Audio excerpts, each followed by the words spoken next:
वहां पर एलईडी लगा हुआ था, उस पर ध्यान था सबका। जैसे ही आरती के हस्बैंड गेट खोल के देखते हैं, वहां पर सब शांत था और जिस हिस्से से कूदने की आवाज आ रही थी उस हिस्से में तो कोई था ही नहीं।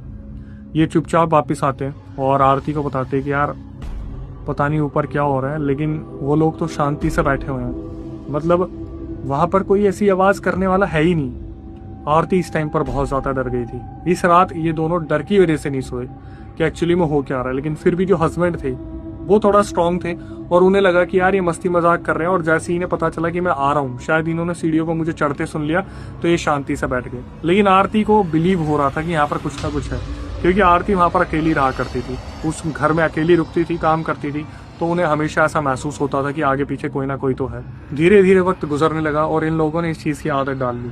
इन्होंने आपस में एक डिसीजन लिया कि अगले महीने ये लोग रूम खाली कर देंगे। अब बस एक महीने की बात थी, जिसमें से मुश्किल से 15-20 दिन तो निकाल ही चुके थे, मुश्किल से 10 दिन बचे थे। लेकिन फिर दोबारा इनकी जिंदगी में एक बहुत बहुत बहुत दर्दनाक हादसा हुआ।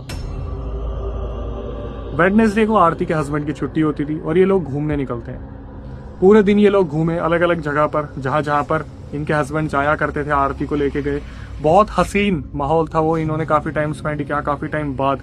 और जब ये वापस आते हैं तो ये खाना खा के आए थे, थोड़ा बहुत हल्का फुल्का इन्होंने कुछ खाया होगा, पानी वानी पिया, और फिर बहुत ज्यादा थके हुए थे। थर्सडे को बहुत ज्यादा काम था इनके हस्बैंड को, तो इन्होंने यही बोला कि अब सोते हैं। लेकिन आरती ने यहाँ पे जो चीज बताई उसको सुनने के बाद मैं भी बहुत ज्यादा हैरान हो गया था।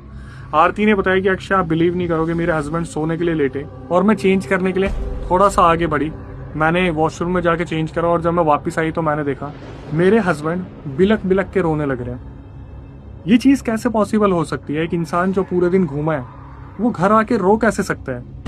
ये आरती के दिमाग में चीजें चल रही थी कि मेरे हस्बैंड को हुआ क्या। पहले उन्हें लगा कि शायद ये अपना गला साफ कर रहे हैं या फिर छींक रहे हैं, कुछ कर रहे हैं, लेकिन जब वो बगल में आके देखती हैं तो इनके हस्बैंड ने मुंह पे हाथ रखा हुआ था और वो बुरी तरीके से रोने लग रहे थे। ये आरती ने पहली बार देखा था। ऐसा आरती ने कभी नहीं देखा था कि उनके हस्बैंड इस तरीके से बच्चों की तरह रोते मिलेंगे। आरती धीरे धीरे चल के अपने हस्बैंड के आगे जाती है और उनसे पूछना शुरू करती है कि आप क्यों रो रहे हो, सब ठीक है, कुछ हुआ है क्या, मुझे बताओगे? इनके हस्बैंड ने कोई भी जवाब नहीं दिया और वो मुंह पे हाथ रख के बच्चों की तरह बिलक बिलक के रो रहे थे। इन्होंने क्या करा, इन्होंने सोचा कि मेरी शादी को मुश्किल से 20-25 दिन हुए हैं, पता नहीं मेरे से ऐसी कौन सी गलती हो गई। तो पहले इन्होंने खूब कोशिश करी अपने हस्बैंड से पूछने की। जब इनके हस्बैंड ने इनका जवाब नहीं दिया तो इन्होंने क्या करा, अपनी सासू माँ को फोन मिलाया। सासू माँ को एक कॉल मिलाई, नहीं उठा, दूसरी कॉल मिलाई, नहीं उठा, तीसरी कॉल पे सासू माँ ने फोन उठाया। इन्होंने बताना शुरू करा कि ये तो रोने लग रहे हैं, ऐसा लग रहा है जैसे पता नहीं क्या ही हो गया है। तो जो सासू माँ थी वो बोलती कि एक काम करो, मेरी बेटे से मेरी बात करवाओ। और वहां से वो भी बार बार बोलने लगी कि अनमोल अनमोल क्या हुआ है बेटा, बताएगा मुझे कुछ। और जैसे ही ये फोन आगे बढ़ाती तो इनके हस्बैंड मुंह से हाथ ही नहीं हटाते, तो बस आवाज ही आवाज आ रही थी और इनके हस्बैंड कुछ बात करने के लिए तैयार ही नहीं थे। तो आरती ने बताया कि ये तो मुंह से हाथ ही नहीं हटा रहे, ऐसे कैसे बात होगी। तो जो सासू माँ थी उन्होंने बोला स्पीकर पे लो, मैं एक बार बात करना चाहती हूँ। तो जैसे अनमोल का घर का नाम अन्नू था, तो अचानक से जो सासू माँ थी वो बोलती है कि अन्नू बेटा, अन्नू क्या हुआ, बताएगा मुझे। और जैसे अनमोल अचानक से होश में आते हैं और वो बस आरती की तरफ देखते हैं और कुछ भी नहीं बोलते। तो यहाँ से आरती बोलती है कि मम्मी जी ये होश में आ गए लेकिन ये कुछ बोल नहीं रहे। तो इनकी मम्मी बोलती कोई नहीं, एक काम करे, इसे सोने दे। देखते देखते अनमोल जो थे वो आराम से बेड पे लेट गए और वो कब सो गए पता ही नहीं चला। ये सब होते देख आरती काफी डरी हुई थी, क्योंकि अभी तक ऐसा लग रहा था कि आरती इन सब चीजों की शिकार हो रही है, लेकिन अनमोल इन सब चीजों के शिकार कब हो गए ये चीज पता ही नहीं चला। सुबह जैसे ही अनमोल उठते हैं, आरती उठ के उनसे पूछना शुरू करती है कि रात को क्या हुआ था, तुम रो क्यों रहे थे। और अनमोल आरती से पूछते कि तेरी आंखें लाल क्यों हो रही है। मतलब आरती पूरी रात सोई ही नहीं थी डर की वजह से कि उनसे ऐसी कौन सी गलती होगी जिस वजह से उनके पति अनमोल रोने लग रहे थे। अनमोल बोलते कि मैं रो रहा था, मतलब अनमोल ने इस तरीके से रिएक्ट किया कि ये कब हुआ और मैं क्यों रोऊंगा, मैंने किसी को खो थोड़ी ना दिया है। अनमोल बोलते कि यार मुझे ऐसा लग रहा है ना कि तू बहुत ज्यादा सोच रही है। और अनमोल सीधा नहाने के लिए चले जाते हैं। वापिस आते हैं बिना आरती से बात किए, सिर्फ यही बोलते कि मैं शाम को देखता हूँ, थोड़ा टाइम से आने की कोशिश करूंगा, बट आज लेट हो सकता हूँ क्योंकि कल ये ऑलरेडी घूम के आए थे और वेडनेसडे था, छुट्टी के बाद प्रेशर बहुत ज्यादा था। ये बोल के वहां से अनमोल चले गए। आरती ने दिमाग लगाया और आरती को समझ में ही नहीं आ रहा था कि उनके साथ हो क्या रहा है। दिन पे दिन बीतने लगे, लेकिन आरती के साथ ऐसा होता कि दोपहर 3 बजे आरती की तबीयत अपने आप ही बहुत ज्यादा खराब हो जाती, एकदम से उनको बुखार आ जाता और शाम 5 बजे वो बिल्कुल ठीक हो जाती। इनके हस्बैंड कितनी बार इन्हें डॉक्टर के पास लेके गए और डॉक्टर ने ये बोला कि बुखार का है, जरा टेम्परेचर चेक करो। मतलब ये 3 बजे निकलते, 3:30-4 बजे निकलते, 5 बजे तक जब डॉक्टर के पास पहुंचते तो बुखार अपने आप उतर जाता। ये चीज बैक टू बैक इनके साथ होने लगी। तो इसी घर में, जिस घर में ये रह रही थी, उधर से थोड़ी ही दूरी पे इनकी एक दोस्त बनी थी। एक दिन ये बाहर धूप ले रही थी, नवंबर का टाइम था, तो वो जो दोस्त बनी थी वो तो नहीं थी, लेकिन कोई जान पहचान की औरत थी जो आगे पीछे वहां घूम रही थी। और वो अचानक से देख के सीधा आरती से पूछती है, अरे बहन कैसी हो तुम? तो आरती भी बस ये बोलती है, हाँ मैं ठीक हूँ। तो जैसे होता है बातचीत करते टाइम कोई आके हमारे पास बैठ जाते हैं, वो जो इनकी दोस्त की दोस्त थी वो आके इनके पास बैठ जाती है। और ये किस्मत की बात थी कि ये जो दोस्त आई थी ये इस फ्लैट में पहले रह चुकी थी।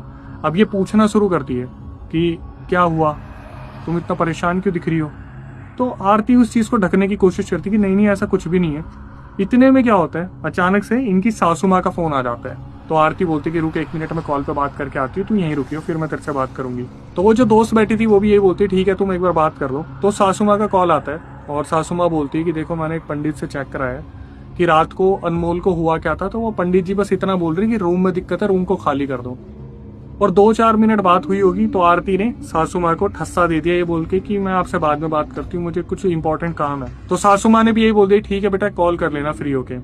ये भाग के आती है और बाहर अपनी दोस्त के पास बैठती है और उससे बातचीत शुरू करती है, क्योंकि अपना गम बांटने के लिए कोई तो इंसान चाहिए होता है। तो वो जो दोस्त आ रखी थी, दोस्त की दोस्त, वो पूछना शुरू करती कि और तू यहाँ पे रह रही है, तेरे को कोई दिक्कत नहीं हो रही? तो आरती ने फिर उस चीज को ढक दिया कि नहीं मुझे तो कोई दिक्कत नहीं हो रही। तो वो जो दोस्त आई थी वो अचानक से बताना शुरू करती कि देख मैं ना यहाँ पर रह चुकी हूँ, तुझे पता है इस रूम में ना कोई तो दिक्कत है, मतलब कोई भी इंसान यहाँ पर 1-2 महीने से ज्यादा रह ही नहीं पाता। अब एक औरत जिसके दिमाग में ये चीज पहले ही चल रही है, उसको पहले तो सासू माँ ने कंफर्म कर दिया कि इस रूम में कोई दिक्कत है, फिर वहां पे जो पुरानी रहने वाली थी उन्होंने भी कंफर्म कर दिया कि यहाँ पे कोई दिक्कत है। अब आप सोचिए आरती की क्या हालत हुई होगी। जो चीजें उन्होंने हमें आगे बताई वो आपको बुरी तरीके से दहलाने के लिए काफी है। जब आरती को इस बारे में पता चला तो जैसे ही हस्बैंड घर पे आते हैं, आरती ने सीधा बोलना शुरू कर दिया कि देखो आपकी मम्मी का फोन आया था, वो भी यही बोल रही थी इस रूम में दिक्कत है। और वो जो वहां पर मेरी दोस्त रहती है ना, उसकी जो दोस्त आई थी उसने मुझे बताया इस रूम में कोई दिक्कत है।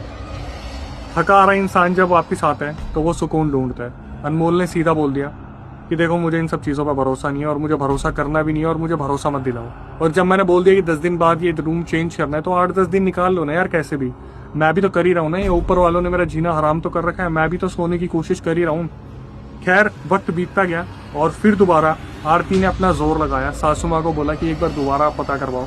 तो सासू माँ ने फिर दोबारा एक ओझा ढूंढा, उस ओझा से पता करवाया तो पता चला इस रूम में दिक्कत है। बार बार हर कोई, हर पंडित, हर बाबा, हर ओझा यही कह रहा था कि इस रूम में दिक्कत है, लेकिन अनमोल इस चीज को मानने को बिल्कुल भी तैयार नहीं थे। खैर अनमोल का होता क्या था, अनमोल सीधा 12-14 घंटे की ड्यूटी पे चले जाते थे। जब वो घर पे आते थे तो ऊपर वाले जीना हराम कर देते, अगर नहीं जीना हराम करते तो फिर एक दिन ऐसा आता